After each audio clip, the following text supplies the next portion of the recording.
அன்பார்ந்த பெரியவர்களே, தாய்மார்களே, நம்முடைய மாவட்ட தலைவர் அண்ணன் பாஸ்கர் அவர்கள் பேசியிருக்க வேண்டும். வர்ண பகவான் கூட பொறுமையாக நம்மை ஆசீர்வாதத்தில் நின்று கொண்டிருக்கிறார்.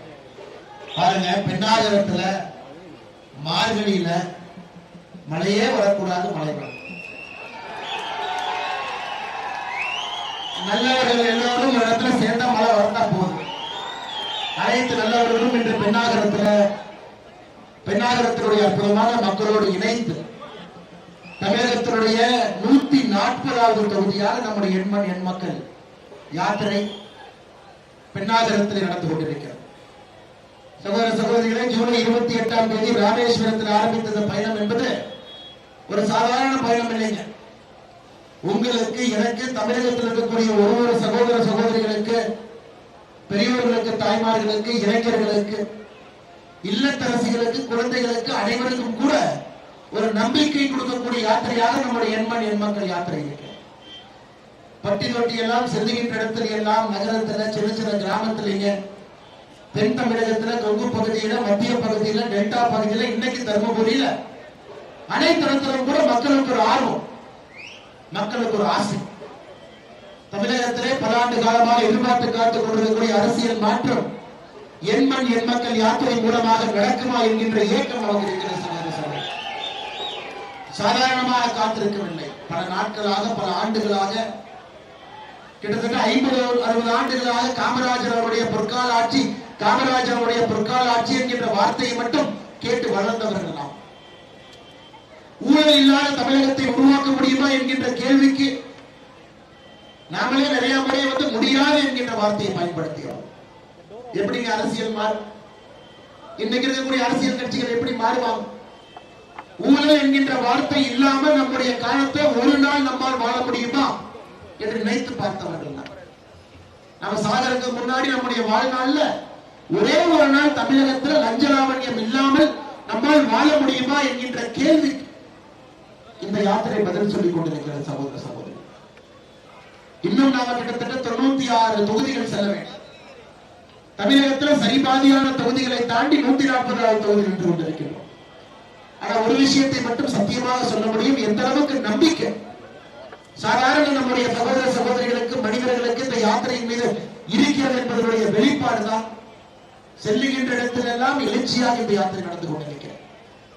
எனக்கு தெரியும், இந்த யாத்திரையில் வந்திருப்பவர்கள், பங்கேற்றிருப்பவர்கள், பார்த்துக் கொண்டிருப்பவர்கள், கேட்டுக் கொண்டிருப்பவர்கள் நீங்கள் பாரதிய ஜனதா கட்சி எல்லோரும் என்று நான் சொல்லிவிட மாட்டேன்.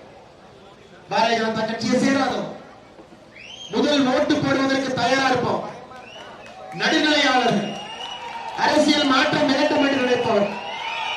இன்னைக்கு நீங்க எல்லோருமே சேர்ந்து உங்களுடைய ஒற்றை நம்பிக்கையாக பாரத பிரதமர் நரேந்திர மோடி அவர்களை பார்த்துக் கொண்டிருக்கிறீர்கள். ஒற்றை நம்பிக்கையாக 9 ஆண்டுகளாக நம்முடைய ஆட்சியே சாட்சி. நம்முடைய 9 ஆண்டு கால ஆட்சி காலத்தை விவரிப்பதை விட அதிலே நாம் அனைவரும் வாழ்ந்து கொண்டிருக்கின்றோம் என்பதை சாட்சி. சகோதர சகோதரி, லஞ்ச லாவண்யம் இல்லாமல் ஒரு அரசு, பாரதிய ஜனதா கட்சியினுடைய அரசு, மத்திய அரசு லஞ்ச லாவண்யம் இல்லாமல் நடத்தி காட்ட முடியும் என்பதை பாரத பிரதமர் நரேந்திர மோடி அவர்கள் நமக்கு உணர்த்தியிருக்கிறார். சாதாரண மக்களுக்காக தன்னுடைய வாழ்க்கையை அர்ப்பணித்து இன்னைக்கு தர்மபுரியை பொறுத்தவரை நமக்கு தெரியும், தமிழகத்தில் எல்லா இடத்திலும் கூட ஜாதி அரசு, அதிலும் தர்மபுரியில இன்னும் அதிகமாக ஜாதி அரசு. அதனுடைய விளைவு என்னங்கய்யா? அதனுடைய விளைவு என்ன?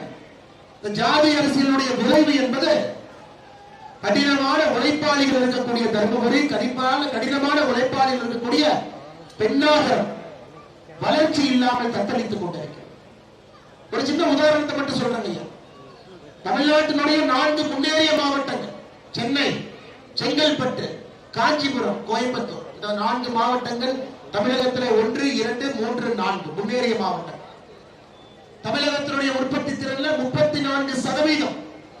இந்த 4 மாவட்டங்கள் தமிழகத்தினுடைய உற்பத்தி திறன், இந்த 4 மாவட்டங்கள் ஐயா. தர்மபுரி மாவட்டத்தினுடைய உற்பத்தி திறன் என்பது 1.7%.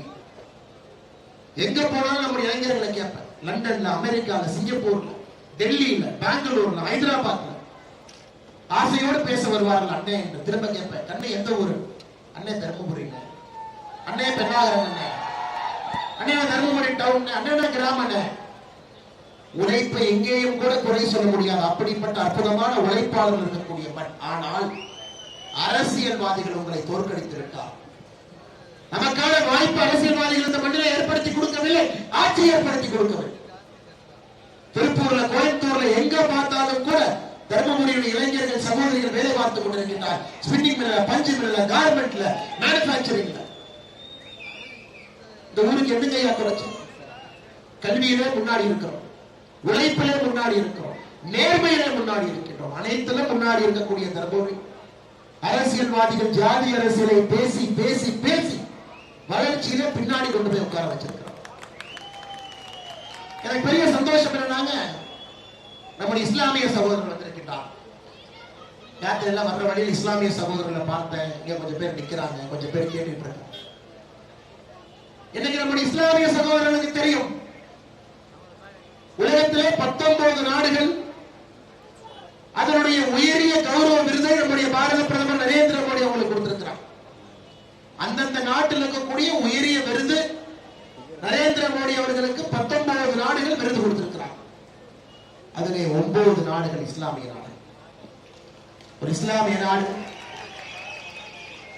அரபு எமிரேட்ஸ்ல இருந்து, துபாயில இருந்து, குவைத்தில் இருந்து ஒரு இஸ்லாமிய நாடு தன்னுடைய உயர்ந்த உச்சபட்ச விருதை இந்திய பிரதமர் நரேந்திர மோடி அவர்களை அந்த நாட்டிற்கு அழைத்து 9 இஸ்லாமிய நாடுகள் நரேந்திர மோடி அவர்களுக்கு அந்த நாட்டினுடைய கௌரவமான விருது.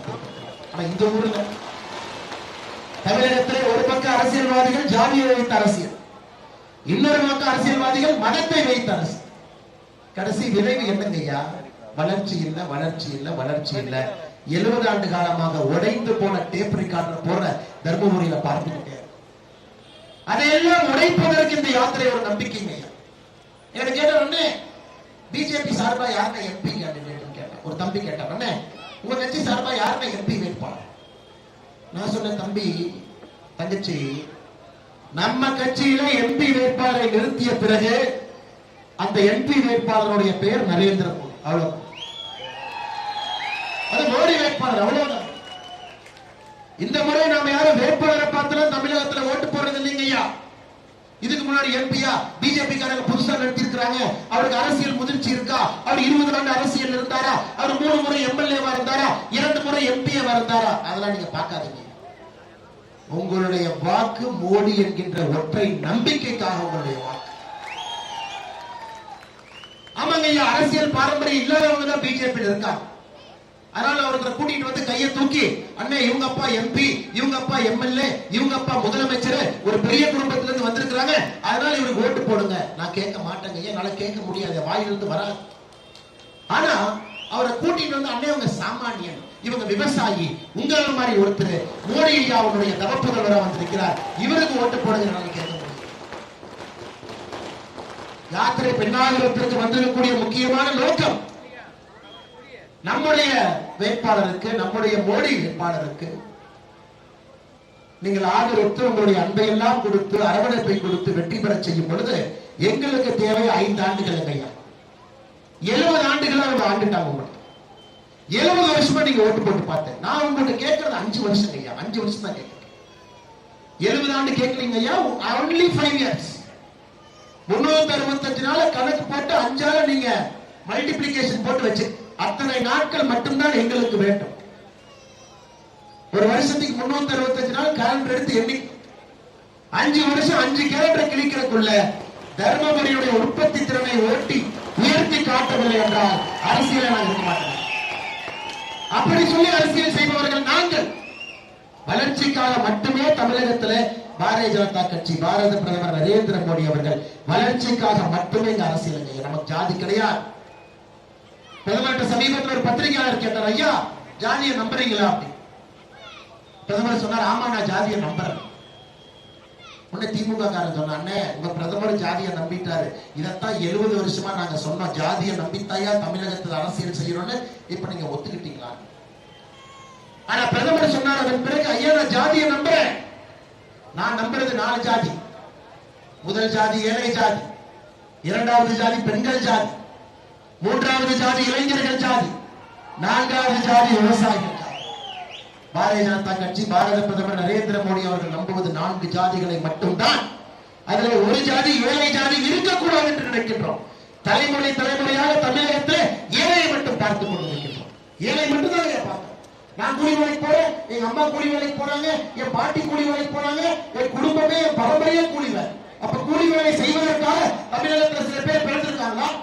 அதை பாரதிய ஜனதா கட்சி ஏற்றுக்கொள்ள மறுக்கின்றோம். இல்லவே எங்களுடைய அம்மா 4 வீட்டுல 10 பாத்திரம் தேய்ச்சாங்க, என் பாட்டியும் 4 வீட்டுல 10 பாத்திரம் தேய்ச்சாங்க, 4 வீட்டுல 10 பாத்திரம் தேய்க்க நாங்கள் அதை ஏற்றுக்கொள்ள மறுக்கின்றோம். ஏழை என்கின்ற ஜாதி இந்தியாவில் இருக்கக்கூடாது என்பதற்காக நம்முடைய ஆட்சி இல்லையா? வீடு இல்லையா? வீடு. 5 லட்சம் ரூபாய் மருத்துவ அட்டை இல்லையா? 5 லட்சம் ரூபாய் மருத்துவ அட்டை. கழிப்பறை இல்லையா? கழிப்பறை கொடுக்கணும். உங்களுக்கு என்ன வேண்டுமோ, ஏழை மனிதனுக்கு சமுதாயம் எதை கொடுக்க தவறியதோ, 20 ஆண்டுகளாக எந்த சமுதாயம் உங்களை ஏமாற்றியதோ அதை எதிர்த்து நரேந்திர மோடி அவர்கள் போராடி கொண்டிருக்கின்றார். சாதாரணமா நீங்க நினைச்சிடாதீங்க ஐயா, மோடி ஐயா சாதாரணமா நினைச்சாரு. 2014 வரைக்கும் யாராச்சும் வீட்டுக்கு அண்ணே உங்களுக்கு வீடு இருக்கான்னு கேட்டாங்களா? கழிப்பறை இருக்கான்னு கேட்டாங்களா? எல்பிஜி சிலிண்டர் இருக்கான்னு கேட்டாங்களா? 2014 வரை மத்திய அரசு எட்டி பார்த்ததா? ஓட்டுக்கு கேட்கறதுக்கு வருவான், 5 வருஷத்துக்கு ஒருக்கா வருவான். உங்க கால் விழுந்து, அம்மா தாய்மாரே எனக்கு எல்லாம் நீங்க தான், நீங்க ஓட்டு மட்டும் போனீங்கன்னா செத்துருவன்னு சில வேட்பாளர்கள் ஓட்டெல்லாம் கேட்டிருக்கிறான். அதை மட்டும் பார்த்து பார்த்து சலித்து போய் ஓட்டு போட்டு கைரேகை தேய்ந்து ஒரு மாற்றம் வராதா என்று ஏங்கி தவிக்கிற நமக்கு கிடைத்த நரேந்திர மோடி என்கின்ற மனிதன். இவங்களை பயன்படுத்திக்க வேண்டியது நம்ம வேலை இல்லைங்களா ஐயா? இன்னொரு நரேந்திர மோடி கிடைப்பதற்கு எத்தனை ஆண்டு ஆகும் ஐயா? நான் உங்களுக்கு ஒரே ஒரு கேள்வி கேட்கிறேன் ஐயா. சரி, நரேந்திர மோடி அவர்கள் பிரதம மந்திரியா வேண்டாம், நீங்க எனக்கு ஒரு பிரதம மந்திரி சொல்லுங்க. இன்னைக்கு எல்லாம் கிளம்பி இருக்கானுங்களே, 2024 கிளம்பி இருக்கிறாங்களே, லல்லு பிரசாத் யாதவ் சரியா இருப்பாரா? இல்ல நான் சொல்றேன், நீங்க சரியா இல்லையா மட்டும் நீங்க சொல்லுங்க. சரி, நம்ம முதலமைச்சர் மு க ஸ்டாலின் அவர்கள் மோடி வேண்டாங்கிறார். சரி, மோடி வேண்டாம் இடத்துக்கு இன்னொரு 4 பேருக்கு போட்டு பார்ப்போமே, ஒரு கிளி சீட்டை குளிக்க எடுக்கிற மாதிரி எடுத்து பார்ப்போமே. லல்லு பிரசாத் யாதவ் சரியா இருப்பாங்களா ஐயா? சரியா இருக்க மாட்டார். மு க ஸ்டாலின் ஐயா சரியா இருப்பார். மம்தா பானர்ஜி சரியா இருப்பாரா? அண்ணே நினைச்சு பார்த்தாவே குமட்டுதுனே சொல்றீங்களா? அண்ணே அவங்க எல்லாம் சேர்ல உட்கார வச்சு பார்த்தாவே குமட்டுதுனே. மோடி அவர்கள் அமர்ந்த இருக்கையிலே 10 ஆண்டுகளாக ஆட்சி செய்த ஆட்சியில எப்படின்னு இவங்கெல்லாம் இந்தியாவுக்கு ஊழல் என்னன்னு சொல்லி கொடுத்தாங்கன்னு. லல்லு பிரசாத் யாதவ் 25 ஆண்டுகளுக்கு முன்பு 920 கோடிக்கு கால்நடை ஊழல், தீவிர ஊழல் பண்ண அறிமுகப்படுத்தினார். இந்தியாவிற்கு விஞ்ஞான ஊழல் காட்டியவர் கலைஞர் கருணாநிதி. மாட்டாம எப்படி தெரியும்? அரவிந்த் கெஜ்ரிவால் அவரை அமலாக்கத்துறை டெய்லி சம்மன் கொடுத்துட்டு இருக்காரு. அவர் யோகா பண்றேன்னு ஹரியானால போய் 10 நாள் பேச மாட்டேன் யோகா பண்ணிட்டு இருக்காரு. மம்தா பானர்ஜி அவங்களை பத்தி பேசவே வேண்டாம். நீங்க நினைச்சு பாருங்க ஐயா, பிரதமராக தகுதி இருக்கக்கூடிய ஒரே ஒரு மனிதர் இந்தியாவில் நரேந்திர மோடி என்கின்ற மனிதன் மட்டும். அதனால நாங்க திரும்ப சொல்றேன், இஸ்லாமிய சொந்தங்கள் இருக்கிறீங்க, கிறிஸ்தவ சொந்தங்கள் இருக்கிறீங்க, இந்து சொந்தங்கள் இருக்கிறீங்க, பாரதிய ஜனதா கட்சி சொந்தங்கள் இருக்கிறீங்க, வேற கரவேட்டி கட்டி உள்ள நிக்கிறீங்க, எனக்கு தெரியும். நீங்க வந்தது எனக்கு ரொம்ப சந்தோஷம் ஐயா, நீங்க வந்தது ரொம்ப சந்தோஷம். மாற்று கட்சி நண்பர்கள் வந்தது சந்தோஷம். ஆனா நீங்கள் மோடிக்காக வந்திருக்கிறீர்கள் என்பது எனக்கு தெரியும். மோடிக்காக வந்திருக்கிறீர்கள். அதே வேண்டுகோளை உங்களோட வைக்கிறாங்க. 2024 மோடி வேட்பாளர், 2024 மோடிக்கான ஆட்சி. நம்ம பஞ்சாயத்து 2026 வச்சுக்கலாம். நம்ம பஞ்சாயத்து அப்ப வச்சுக்கலாம். 2024 என்னுடைய அன்பு சொந்தங்கள், மாற்று கட்சியிலிருந்து வந்திருக்கக்கூடிய நண்பர்கள், சகோதர சகோதரிகள், ஐயா அவங்க கட்சி தலைவர்கள் மீது எங்களுக்கு உங்க மேல இல்லையா கோபம்? நீங்கள் சமுதாயம் நன்றாக இருக்க வேண்டும், அதே வேலை செய்யுங்க, என்னை மாதிரி நீங்கள் அரசியல் பண்ணுங்க. தலைவர்கள் செய்யக்கூடிய தவறைத்தான் காரசாரமாக பேசுகின்றோமோ தவிர தொண்டர்கள் மீது எப்பவும் கோபம் கிடையாது. ஏன்னா குறிப்பா தர்மபுரியில பாக்குறேன், மாற்று கட்சி நண்பர்கள் ரொம்ப அதிகமா யாத்திரையில வர்றேன், ஆரம்பத்திலிருந்து கடைசி வரை. ஏன்னா மோடி என்கின்ற மனிதன் மீது உங்களுக்கு இருக்கக்கூடிய நம்பிக்கை சகோதர சகோதரி. மோடி எல்லோருக்கும் பொதுவானவர், ஏன்னா பாரதிய ஜனதா கட்சிக்கு மட்டும் பொதுவானவர் இல்லைங்கய்யா. அதை எப்பவும் தாண்டிட்டார். பாரதிய ஜனதா கட்சி மோடியை உருவாக்கியது. ஆனா இன்னைக்கு மோடி என்பவர் பாரதிய ஜனதா கட்சியை தாண்டி இந்தியாவில் இருக்கக்கூடிய 142 கோடி மக்களுக்கும் பொதுவான. அமெரிக்காக்காரன் கொண்டாடுறாங்க, ரஷ்யாக்காரன் கொண்டாடுறான், ஐரோப்பியக்காரன் கொண்டாடுறான். மோடி பக்கத்துல ஒரு போட்டோ கிடைக்காதனால வெளிநாட்டு தலைவர்கள் ஏங்கி பக்கத்தில் நிற்கிறார். அந்த அளவுக்கு ஒரு மரியாதை உருவாக்கி இருக்கின்றார். ஐயா, தர்மபுரியிலே வளர்ச்சியை முன்னெடுக்க வேண்டும்.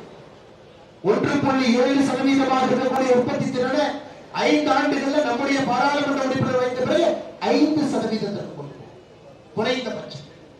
அதற்கு தொழிற்சாலைகள் வரணும், மத்திய அரசு பேசணும். கிட்டத்தட்ட ஒரு 4-5 லட்சம் வேலை வாய்ப்பு இந்த பகுதியில் உருவாக்கணும். காவேரி உங்க ஊருக்குள்ளதான் ஐயா வர்றாங்க. அவ்வளவு பெரிய காவேரி தாய் கர்நாடகாவில் கொடகுமலையிலே உற்பத்தியாகி காவேரி தாய் தமிழ்நாட்டுக்குள்ள எட்டி பார்க்கிறதே உங்க தொகுதிக்குள்ளதான் எட்டி பார்க்கிறாங்க. தென்னகத்தினுடைய நைகாரா ஃபால்ஸ் என்று சொல்லக்கூடிய ஒகேனக்கல்லுக்குள்ளதான் காவேரி தாய் எட்டி பார்க்க. ஆனா காவேரி தாயினால உங்களுக்கு பிரயோஜனமான்னு நான் கேட்கிறேன். 70 ஆண்டு காலமா நீங்க அரசியல் பண்றோம். 70 ஆண்டுகளாக கட்சி வந்திருக்கு. நீங்க ரொம்ப நாளா கேட்கறது அந்த காவேரி உபரி நீர் திட்டத்தை கொஞ்சம் செயல்படுத்துங்க, தருமபுரி மக்களுக்கு பயன் கிடைக்கும். காவிரி நீரை நீரோட்டு திட்டத்தை செயல்படுத்துங்க, 1 லட்சம் ஏக்கர் பாசனம் கிடைக்கும். ஐயா, நான் உங்களுக்கு சொல்றேன், நீங்க எழுதிக்கங்க. 2024 மோடியை பற்றி உங்களுக்கு தெரியுங்க ஐயா. 370 50 ஆண்டு கால கனவு தொட்டுட்டார். ஒன்னொன்னா பாத்தீங்கன்னா தொட்டு தூக்கிட்டார், எதையுமே விடல. நதிகள் இணைப்பு 2024 அது நடக்க போகுதுங்க. மாற்று கருத்து வேண்டாம். ஒரு ஆட்சியில பாத்தீங்கன்னா 70 ஆண்டு காலமா செய்ய முடியாத தொட்டு தூக்கிடுவார். 2014 19 வரை 320 தொடுங்க. அதுக்கான நேரம் வரல. 2019 ஆட்சிக்கு வந்தோடனே ஆகஸ்ட் மாசத்துல தூக்கிட்டார் 320 கிளம்ப. ஐயா, நதிகள் இணைப்பு 2,50,000 கோடி ரூபாய் வேண்டும். மத்திய அரசுடைய பணம் 2,50,000 கோடி ரூபாய் நதிகள் இணைப்புக்கு ஆரம்ப கட்டத்திலே செலவுப்படும். பெரிய பணம். மோடி ஐயாவை பத்தி எனக்கும் தெரியும், உங்களுக்கு தெரியும் ஐயா. 2024 29 நதிகள் இணைப்பை செய்து தமிழ்நாட்டில் எப்படி வறட்சியும் பஞ்சமும் வருதுன்னு பார்த்தலாம். கிருஷ்ணாவில் தண்ணி இருக்கு, கோதாவரியில தண்ணி இருக்கு, கங்கையில தண்ணி இருக்கு, நமக்கு மட்டும் தண்ணி இல்லை. அந்த மாதிரி நம்ம மாட்டிக்கிட்டோம். நம்முடைய நிலப்பரப்பு அப்படிப்பட்டதாக மாட்டிக்கணும். அதனால் மோடி அவருடைய தொலைநோக்கு திட்டம். ஏழை என்கின்ற ஜாதி இருக்கக்கூடாது என்பதற்காக நம்முடைய அரசியல். காவிரி தாய் ஒகேனக்கல்ல எட்டி பார்த்தாலும் கூட இங்க இருக்கக்கூடிய தொகுதிக்கு உங்களுக்கு விவசாய பிரச்சனை இருக்குதுங்க. அதையெல்லாம் சரி செய்வதற்கு நீங்கள் ஒரு வாய்ப்பு கொடுக்கணும். ஐயா, பெண்ணாகரம் என்று சொன்னாலே சிறுதானியம். 4000 ஏக்கர்ல இந்த ஒரு தொகுதியில சாமை விளைவிக்கிறது. சாமை. இதனால இந்தியா யாராச்சும் சிறுதானியத்தை பத்தி பேசினாங்களா ஐயா? இன்னைக்கு மோடி அவர்கள் ஐநா சபைக்கு எடுத்துட்டு போய் 2023 உலக சிறுதானிய ஆண்டு அறிவிச்சார். ஐநா சபை 2023 ஆண்டை உலக சிறுதானிய ஆண்டு. G20 மாநாடு நடந்ததே சிறுதானியங்களை வைத்து. அமெரிக்க அதிபருக்கு நம்ம போட்ட சாப்பாடே சிறுதானியம். சிறுதானியம் சிறுதானியம் சிறுதானியம் என்று பேசி இன்னைக்கு இந்தியாவில கடந்த ஒரு ஆண்டுகள சிறுதானியத்தினுடைய வளர்ச்சி, மக்கள் பயன்பாடு, சிறுதானியத்தை வாங்கி சாப்பிடுறது 30% அதிகமாக இருக்கிறது. 30%.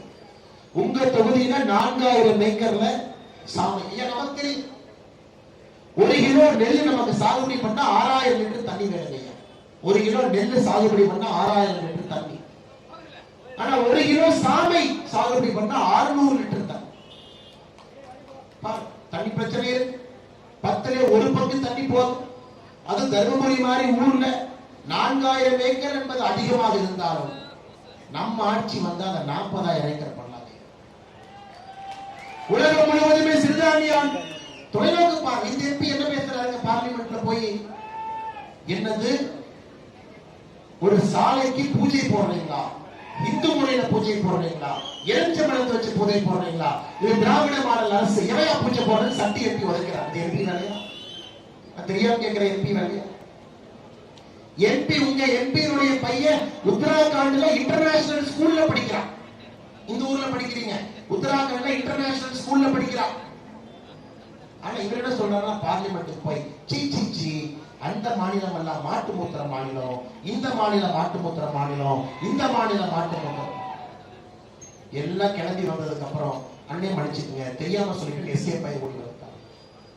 உங்களுடைய எம்பியினால் ஒரு நாள் தர்மபுரி மக்களுக்கு புகழ் வந்து சேர்ந்திருக்கான்னு நான் கேட்கிறேன். நான் ஒரே வார்த்தை அண்ணே, நாங்க எம்பியா ஓட்டு போட்டதுக்காக எங்களுக்கு ஒரு நாள் தர்மபுரிக்காரன் இந்தியாவில போய் சொன்னா, ஓ நீங்க எம்பி ஊருக்காரரா, சூப்பர் சூப்பர் நிறைய சொல்லுவாங்க.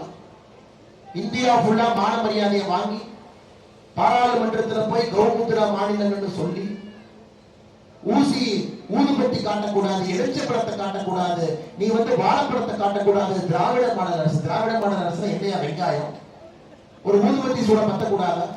என்னுடைய இஸ்லாமிய சகோதரரும் கிறிஸ்தவ சகோதரரும் எங்கூட நிற்கிறார். ஊதுபத்தியும் எரிச்சப்படத்தையும் பார்க்கும்போது அவர்கள் ஏற்றுக்கொண்டு நிற்கின்றார்.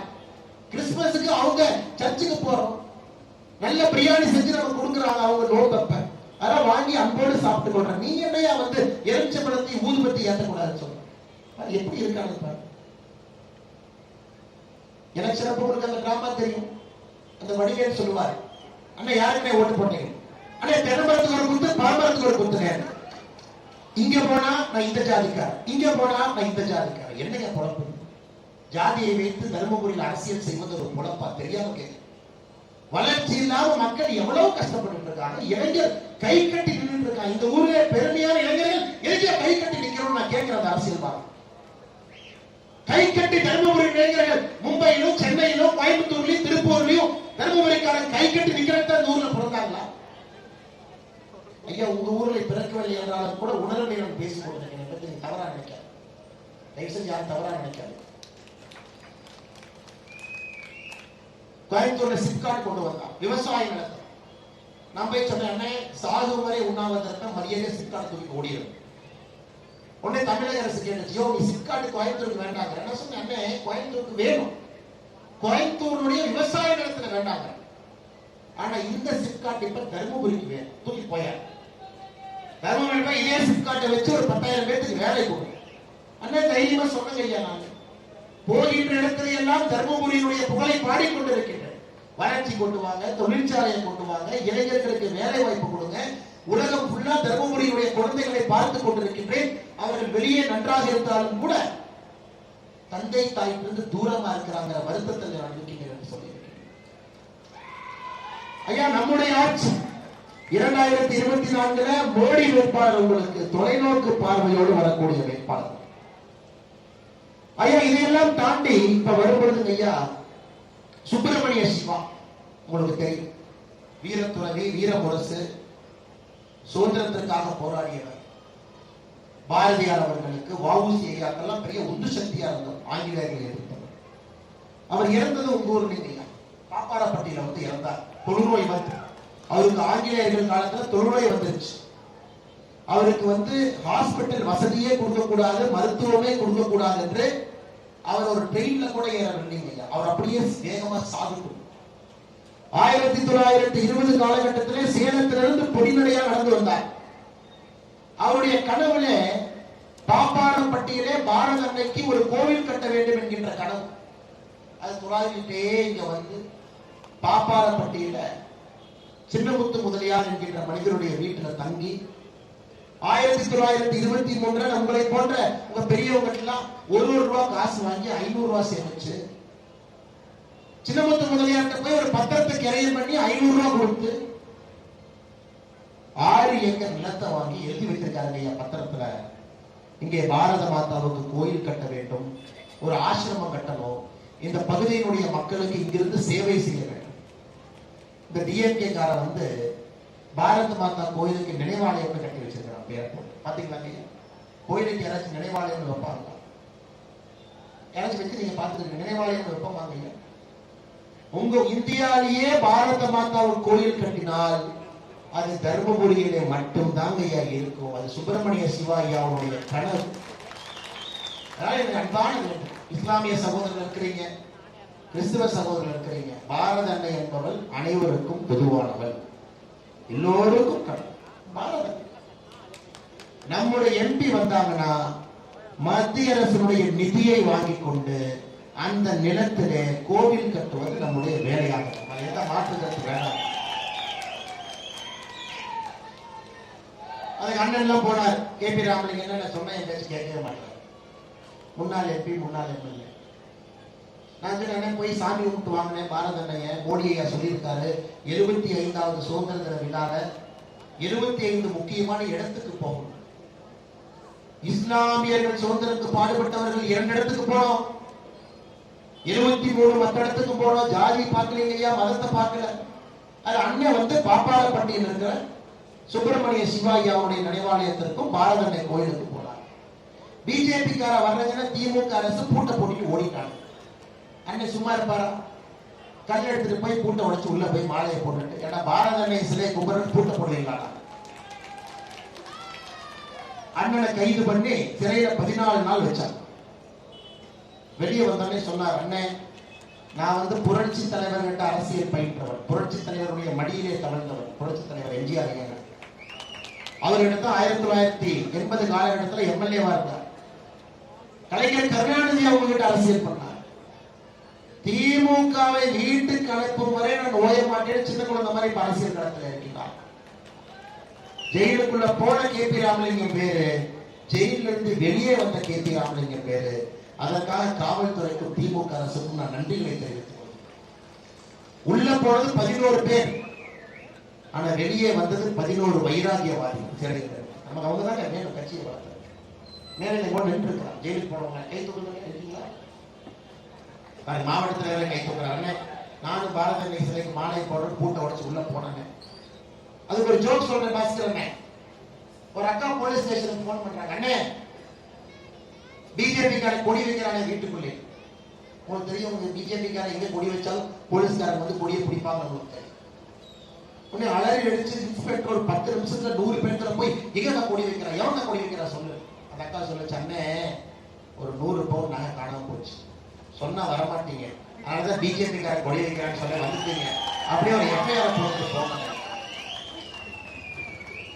காவல்துறையின் மீது பெரிய மதிப்பு மரியாதை இருக்கக்கூடியவன் தான். ஏன்னா உடம்புல ரத்தம் தாங்க ஓடும், அந்த உப்பு தாங்க இருக்கு. ஆனா திமுக ஆட்சியில அற்புதமான மனிதர்கள் அந்த மாதிரி பண்ணி வச்சிருக்கிறாங்க என்பதை மனதில் ஏற்றுக்கொள்ள மறுக்கு. அதனால் காவல்துறைக்கு விடுதலை என்பது பாரதிய ஜனதா கட்சியினுடைய ஆட்சி. எந்த மாற்றம் நாமெல்லாம் பார்த்தீங்க, நைட் தூங்குறோம், காவல்துறை தூங்குறாங்களா? 16 மணி நேரம் தமிழகத்தில் வேலை செய்கின்றார்கள். 16 மணி நேரம் என்ன வேலை? கலைஞர் 100 விழா நடத்துவாங்க. நேற்று சினிமாக்காரங்களை கூப்பிடுவாங்க, அதுக்கு ஒரு 4000 பேர் போய் பந்தோபஸ்து. உதயநிதி ஸ்டாலின் ரோட்ல போவாரு, அதுக்கு ஒரு 2000 பேர் பந்தோபஸ்து. 16 மணி நேரம் வேலை செய்து கொண்டிருக்கிறார். நாம் ஆட்சிக்கு வந்தால் காவல்துறையினுடைய வேலை என்பது 8 மணி நேரத்திற்கு மேல ஒரு காவல்துறை அதிகாரியை பாரதிய ஜனதா கட்சி வேலை செய்ய அனுமதிக்காது. ஏன்னா 8 மணி நேரத்துக்கு வேலை செஞ்சா உங்களுக்கு கோவம் வருமா வராதுங்க? நீங்க சொல்லுங்க. நீங்க 16 மணி நேரம் வேலை செஞ்சா மூக்கு மேல கோவம் வருமா வராது? அப்ப போலீஸ் கோவம் வர்றது நாய் தானே அப்படின்னு சொல்லி நான் ராமலிங்கன் சமாதானப்படுத்தி வச்சிருக்கேன். காவல்துறை திட்டாதீங்கன்னு 16 மணி நேரம் வேலை செய்யறாங்க, அதனாலதான் சில தவறுகள் செய்யறாங்க. நாம் ஆட்சிக்கு வரும்போது செய்வோம். நாமளே 16 மணி நேரம் வேலை செஞ்சா மூக்கு வெளியே, பொங்கலுக்கு லீவ் இல்லை, தீபாவளிக்கு லீவ் இல்லை, குழந்தைங்க பர்த்டேக்கு லீவ் இல்லை, அவங்களுடைய திருமண நாளுக்கு லீவ் இல்லை. அதை பாரதிய ஜனதா கட்சி நிச்சயமாக உடைக்கும். அது எந்த மாற்று கருத்து இல்லைங்க. சகோதர சகோதரி, உங்களுடைய நேரத்தை அதிகமா எடுத்துக்கீங்க பாருங்க. வருட பகவான் பாருங்க, வெயிட் பண்ணிக்கிட்டே இருக்காங்க. பேசி முடிச்சதுக்கு அப்புறம் தான் மழை பெய்யணும். வேற பேசிக்கிட்டே இருக்கானே, 1/2 மணி நேரத்துக்கு மேல பேசிட்டு இருக்காங்க. சகோதர சகோதரி, அற்புதமான ஊர்ல, ஒரு அற்புதமான இடத்துல எண்மண் எண்மக்கள் யாத்திரையினுடைய நிறைவு விழாவில் நின்று கொண்டிருக்கின்றோம். நீங்கள் வைத்திருக்கக்கூடிய நம்பிக்கைக்கு நான் நன்றி சொல்லி, மோடி அவர்களை திரும்ப கொண்டு வர வேண்டும் என்று நினைக்கக்கூடிய உங்களுடைய உள்ளத்திற்கு நான் நன்றி சொல்லி, எந்த கட்சியாக இருந்தாலும் யாராக இருந்தாலும் நான் உங்கள்கிட்ட ஒரே ஒரு வேண்டுகோள் வைக்கிறேன் ஐயா. 2024 அந்த சேர்ல உங்களால யாரையும் உட்கார வச்சு பார்க்க முடியும் இல்லைங்களா? சில பேர் உட்கார வச்சா கொமட்டிட்டு வருதுங்கிறீங்க. அண்ணே நினைச்சு கூட பார்க்கணும், கொமட்டிட்டு வருது, தப்பா நினைச்சுக்காதீங்க. மோடி மட்டும்தான் தகுதியானவர், பொருத்தமானவர். மறுபடியும் 5 ஆண்டுகள், ஒன்ஸ் மோர் மோடி, மீண்டும் மோடி, வேண்டும் மோடி. 2024 பாராளுமன்றத்திற்கு மோடி, தர்மபுரிக்கு மோடி, பெண்ணாயிரத்திற்கு மோடி, பாப்பாரப்பட்டிக்கு மோடி, பாப்பிரெட்டிப்பட்டிக்கு மோடி. அது உங்க கையில் இருக்கு. 2024 பாராளுமன்ற தேர்தல் மோடி அவர்களை நீங்கள் ஆதரித்து வெற்றி பெற செய்ய வேண்டும் என்று சொல்லி இந்த அற்புதமான யாத்திரையை நடத்தி கொண்டிருக்கக்கூடிய மாவட்டத்தினுடைய தலைவர் முன்னாள் எம்எல்ஏ அண்ணன் பாஸ்கர் அவர்களுக்கு நன்றிகளை தெரிவித்து, மாநில துணைத் தலைவரும் பெருங்கோட்டத்தினுடைய பொறுப்பாளர் அண்ணன் கே பி ராமலிங்கம் அவர்கள் நன்றியை தெரிவித்து, நம்முடைய யாத்திரையினுடைய பொறுப்பாளராக இருந்து மாநிலத்தினுடைய துணைத் தலைவராக பணி செய்து யாத்திரையை ஒருங்கிணைத்து அழைத்து செல்லக்கூடிய அண்ணன் கே எஸ் நரேந்திரன் அவர்களுக்கு நன்றிகளை தெரிவித்து, தருமபுரி பாராளுமன்றத்தினுடைய இணை ஒருங்கிணைப்பாளர் அண்ணன் வரதராஜன் அவர்கள், தருமபுரி பாராளுமன்றத்தினுடைய பார்வையாளர் முனிராஸ் அவர்கள் இந்த நேரத்தில் மிக கடுமையாக உழைத்திருக்கின்றார்கள். நன்றிகளை தெரிவித்து, பெண்ணாகரம் தொகுதியினுடைய ஒருங்கிணைப்பாளர் வெங்கட்ராஜ் அவர்கள், பெண்ணாகரம் தொகுதியினுடைய இணை ஒருங்கிணைப்பாளர் முரளி அவர்கள், மாவட்ட பொருளாளர் காவேரி வர்மன் அவர்கள், மாவட்ட செயலாளர்கள் சுப்பிரமணியம் இளங்குமரன் அவர்கள், பெண்ணாகரம் தொகுதி பார்வையாளர் சரவணன் அவர்கள், மாநில செயலாளர் மீனவர் பிரிவாளர் மூர்த்தி அவர்களுக்கு இந்த நேரத்தில் நன்றிகளை தெரிவித்து, நம்முடைய இரும்பு மனிதராக இருக்கக்கூடிய ஒன்றிய தலைவர் மிகச் சிறப்பாக வேலை செய்திருக்கக்கூடிய பாலக்கோடு தெற்கு கோபி அவர்கள், பெண்ணாகரம் கிழக்கு நோன்பரசு அவர்கள், பெண்ணாகரம் மேற்கு கார்த்திகேயன் அவர்கள், பெண்ணாகரம் வடக்கு சிவலிங்கம் அவர்கள், ஈரையூர் அண்ணன் சந்திரசேகர் அவர்கள், வந்திருக்கக்கூடிய பத்திரிகை நண்பர்கள், காவல்துறை நண்பர்கள், முக்கியமாக நீங்கள் கை குழந்தையோடு வந்திருக்கக்கூடிய சகோதரிகள், தாய்மார்கள், குழந்தைகள், இளைஞர்கள், எல்லா கடையிலிருந்து மேல பாருங்க, முதல் ஃப்ளோர், இரண்டாவது ஃப்ளோர், எல்லா மாடியிலிருந்து நம்முடைய பேச்சை இந்த நிகழ்ச்சியை பார்த்துக் கொண்டிருக்கக்கூடிய எல்லா அன்பு சகோதர சகோதரிகளுக்கு இந்த நேரத்தில் நன்றி இழந்த வாழ்த்துக்களை வணக்கங்களை தெரிவித்து என்னுடைய உரையை முடித்துக் கொள்கின்றேன். நன்றி, வணக்கம். பாரத் மாதா கி, பாரதமே புகழ்.